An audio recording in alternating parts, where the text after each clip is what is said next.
सरकार ने अभी नए आदेश जारी किए हैं जिसके मुताबिक 8 तारीख से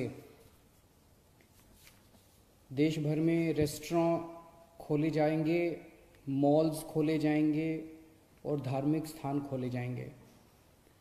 दिल्ली सरकार भी केंद्र सरकार के उन्हीं आदेशों के मुताबिक कल से दिल्ली में रेस्टोरेंट, मॉल्स और धार्मिक स्थान खोलने जा रही है।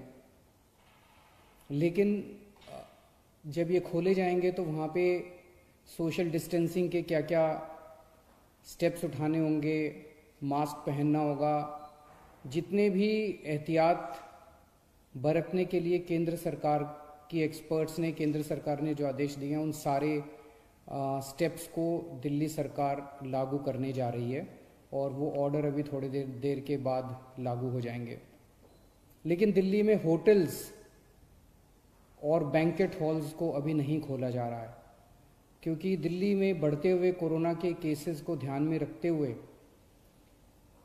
आने वाले समय में हो सकता है हमें कई होटल्स और बैंकेट हॉल्स को हॉस्पिटल्स के साथ अटैच करके उनको हॉस्पिटल्स में कन्वर्ट करना पड़े। इसके मद्देनज़र अभी होटल्स और बैंकेट हॉल्स को नहीं खोला जा रहा। धीरे धीरे हम सब लोगों ने मिलके अपनी अर्थव्यवस्था तो खोल ली, बहुत सारी ढील दे दी लॉकडाउन के अंदर।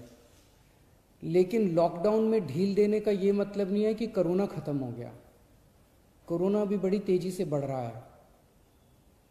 इसीलिए मेरी आप सब लोगों से हाथ जोड़ के विनती है कि जो भी एहतियात बरतने के लिए 3 चीज़ें बार बार कही जा रही हैं, सोशल डिस्टेंसिंग बरतें, मास्क पहने। मैं देखता हूं कि कई लोग घर के बाहर निकल रहे हैं बिना मास्क पहने हुए। मास्क पहन के आप किसी पे एहसान नहीं कर रहे, मास्क पहन के आप अपने ऊपर एहसान कर रहे हैं। अगर आप एहतियात बरतेंगे तो आप कोरोना से बच सकते हैं। सोशल डिस्टेंसिंग, मास्क और बार बार हाथ को धोना, ये 3 चीज़ें अपने को अच्छे से करनी है। लेकिन मेरी सबसे ज़्यादा बड़ी विनती बुजुर्गों से है। सभी बुजुर्गों से मेरी हाथ जोड़ के विनती है, आप ये मान के चले कि आपके लिए लॉकडाउन ख़त्म नहीं हुआ, अभी भी आपके लिए लॉकडाउन है और आपके लिए तो और ज़्यादा लॉकडाउन है। सख्ती से लॉकडाउन करना है। मान लीजिए आपके घर में आपके बच्चे हैं, थोड़े दिन के लिए बच्चों से इंटरेक्ट करना बंद कर दीजिए, अपने घर के अन्य सदस्यों से इंटरेक्ट करना बंद कर दीजिए, एक ही कमरे में रहिए। अगर ज़रूरत है तो एक बारी बाहर राउंड लगा आइए, लेकिन किसी के साथ भी इंटरेक्ट मत कीजिए किसी भी तरह से। बुज़ुर्ग सबसे ज़्यादा, जितनी मौतें हो रही हैं उनमें सबसे ज़्यादा बुज़ुर्ग हैं। तो मेरी आपसे, जो बुज़ुर्ग हैं और जिनको कोमॉर्बिडिटी जो कहते हैं, कैंसर है या डायबिटीज़ है या सांस की बीमारी है, इन लोगों को ज़्यादा एहतियात बरतने की ज़रूरत है। पिछले हफ्ते मैंने आप सब लोगों से एक और चीज़ है, कल से दिल्ली के बॉर्डर्स खोले जा रहे हैं। 1 हफ्ता पहले हमने दिल्ली के बॉर्डर्स सील किए थे, इसलिए क्योंकि हमें ये लग रहा था कि अगर बॉर्डर्स खोल दिए तो देश भर से जो मरीज आएंगे और दिल्ली के अस्पतालों में इलाज कराएंगे, उससे दिल्ली के अस्पताल अभी जो कोरोना का इलाज कर रहे हैं, क्या उसको बर्दाश्त कर पाएंगे, क्या उस बर्डन को बर्दाश्त कर पाएंगे। इस वजह से बॉर्डर्स को सील किया गया था। कल से दिल्ली के बॉर्डर्स को खोला जा रहा है। साथ ही अभी कैबिनेट की मीटिंग हुई और ये निर्णय लिया जा गया है कि पिछले हफ्ते हमने दिल्ली के लोगों से पूछा था, हमने दिल्ली के लोगों के सामने ये प्रश्न रखा था, हमने दिल्ली के लोगों से ये पूछा था कि अभी तक कोरोना होने तक, मार्च के महीने तक दिल्ली के सारे अस्पताल पूरे देश के लोगों के लिए खुले रहते थे। दिल्ली के लोगों ने कभी अपने देश के लोगों का इलाज करने से मना नहीं किया। किसी भी वक्त हमारे दिल्ली के सारे अस्पतालों में लगभग 60-70% मरीज दिल्ली के बाहर से, देश भर से लोग आए हुए होते थे। हमने कभी मना नहीं किया। लेकिन इस वक्त दिल्ली खुद बहुत बड़ी समस्या में है। दिल्ली में कोरोना के केस बहुत तेजी से बढ़ रहे हैं और उसके इंतजाम करने के लिए दिल्ली सरकार, आपकी सरकार बेड्स का इंतजाम कर रही है, चारों तरफ अस्पतालों में बेड्स का इंतजाम कर रही है। ऐसी स्थिति में अगर हमने दिल्ली के अस्पताल पूरे देश के लोगों के लिए खोल दिए तो दिल्ली के लोगों को जब कोरोना होगा तो वो कहां जाएंगे? इस पे हम लोगों ने जनता से विचार मांगे थे। 7.5 लाख लोगों ने अपने सुझाव भेजे और 90% से ज्यादा लोगों का यही कहना था कि कोरोना तक, जब तक कोरोना है दिल्ली में, तब तक दिल्ली के अस्पताल केवल दिल्ली वालों के लिए रिजर्व होने चाहिए। उसके बाद हम लोगों ने एक 5 डॉक्टर्स की कमेटी बनाई, बड़े बड़े डॉक्टर्स थे। Doctor Mahesh Verma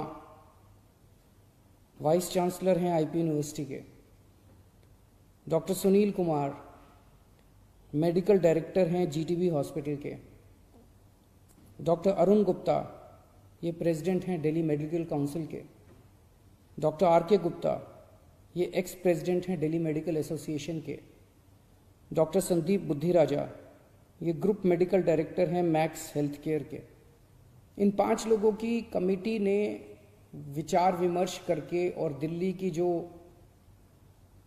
medical infrastructure है, हेल्थ इंफ्रास्ट्रक्चर है, उस पर नज़र डाल के उसको सारे को एसेस करके उन्होंने अपनी रिपोर्ट दी है। और रिपोर्ट में और बहुत सारी चीज़ें हैं, लेकिन उनका यही कहना है कि अगर दिल्ली में इस वक्त कोरोना के केसेस बहुत ज़्यादा बढ़ रहे हैं और जून के अंत तक दिल्ली को लगभग 15,000 बेड्स की ज़रूरत होगी। ये कहाँ से आएंगे? तो इसीलिए उनका ये सुझाव है कि दिल्ली के सारे अस्पताल केवल दिल्ली के लोगों के लिए कुछ महीनों के लिए होने चाहिए और दिल्ली के अस्पतालों को पूरे देश के लोगों के लिए फ़िलहाल नहीं खोलना चाहिए। उन्होंने ये कहा है कि अगर सबके लिए खोल दिया तो 3 दिन के अंदर आज जो 9,000 बेड दिल्ली सरकार ने कोविड के पेशेंट्स के लिए रखे हैं, ये मात्र 3 दिन के अंदर भर जाएंगे। इन सारी चीज़ों पे आज कैबिनेट ने गौर किया। अभी थोड़ी देर पहले हमारी कैबिनेट की मीटिंग थी और कैबिनेट ने गौर करके ये निर्णय लिया है कि हमें एक संतुलन बनाने की ज़रूरत है। दिल्ली सरकार में 10,000 बेड है, केंद्र सरकार में भी 10,000 बेड है। तो एक तरफ कल से हम बॉर्डर्स खोल देते हैं। बॉर्डर्स को खोलने के बाद दिल्ली सरकार के जो 10,000 दिल्ली सरकार के जो अस्पताल हैं, वो अस्पताल केवल दिल्ली के लोगों के लिए रिजर्व होने चाहिए। केंद्र सरकार के जो अस्पताल हैं उसमें भी 10,000 बेड्स हैं, वहां पे कोई भी देश भर से आके अपना इलाज करा सके। उसके ऊपर दिल्ली सरकार कोई आदेश नहीं पारित कर रही, उसके ऊपर कोई, तो जो जैसे आज व्यवस्था है कि केंद्र सरकार के अस्पतालों में कोई भी जाके इलाज कराता है, केंद्र सरकार के अस्पताल सबके लिए खुले रहेंगे। प्राइवेट अस्पताल केवल दिल्ली वालों के लिए रिजर्व रहेंगे कोरोना तक। लेकिन कुछ प्राइवेट अस्पताल ऐसे हैं जो स्पेशल किस्म की सर्जरी करते हैं, जो सर्जरी बाकी देश भर में अवेलेबल नहीं है और लोगों को अपनी जान बचाने के लिए दिल्ली आना पड़ता है। जैसे ऑन्कोलॉजी सर्जरीज हैं, ट्रांसप्लांटेशन है, न्यूरो सर्जरीज हैं। इस किस्म की कुछ सर्जरीज जो कुछ चंद अस्पताल करते हैं, उन सर्जरीज के लिए देश भर से लोग अगर दिल्ली आके अपनी सर्जरी करवाते हैं, वो पूरे देश के लोगों के लिए खुला रहेगा। तो मुझे लगता है कि ये एक बैलेंस है जिसमें दिल्ली वालों के हितों की भी रक्षा होगी और देश भर से अपने जो नागरिक दिल्ली आके अपना इलाज कराना चाहते हैं उनके हितों की भी रक्षा होगी। बहुत बहुत शुक्रिया।